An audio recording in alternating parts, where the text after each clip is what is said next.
This is Ian with Build Brothers. Going to go ahead and do a quick inspection here at 1553 40th Street in San Diego. I'm up on the roof now, and we have a tar and gravel roof. Common misconception of tar and gravel roofs is that they last forever. Unfortunately, nothing lasts forever. I would put the age of this roof, if I had to guess, right about the 25 to 30 year mark, and which is right about the lifespan of any roof. I am pleasantly surprised that there is very few or very little evidence of repairs that have been done on this roof.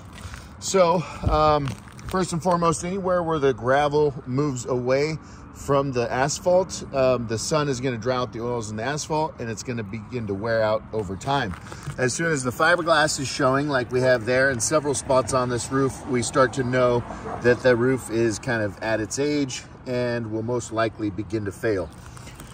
The most prevalent or the first failure that happens on this roof is when that seam right there starts to show.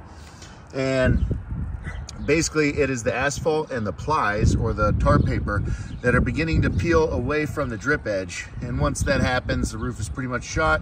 You can come back and hit it with some mastic or some Henry's tar, and you can get, you know, through the wet season, but that's kind of a temporary solution. I'm pretty happy with how well this is still stuck around the edges. Many times on a roof this age, I can find several areas around the roof where I can stick my fingers between the plies and the drip edge. This drip edge is what we call bonderized. It's a type of metal that allows for the asphalt to stick better and stay adhered for years and years. So extra care and attention needs to be taken where the drip edge pieces come together. A little bit of water has been getting in there forever. It doesn't appear to be causing any problems. But just based on the look of that, yeah, we do have some age. And yes, we do need to start budgeting for a roof at some point in the near future. There's obvious things like this where that's a heat vent that goes to the furnace most likely. And so anytime it rains, water's going right down into the furnace, potentially creating problems in the furnace.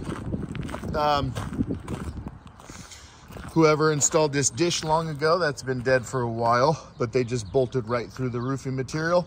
Nowadays, there's a bracket that will hook to the fascia, and so you're not compromising the waterproofing. We've got a couple other flashings and penetrations that have issues. That one actually looks okay.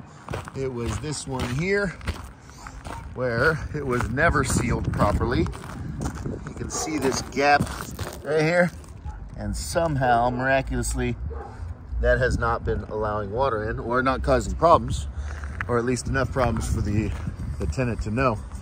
As I walk around this roof, it's actually pretty firm. The decking, I haven't found any real soft spots.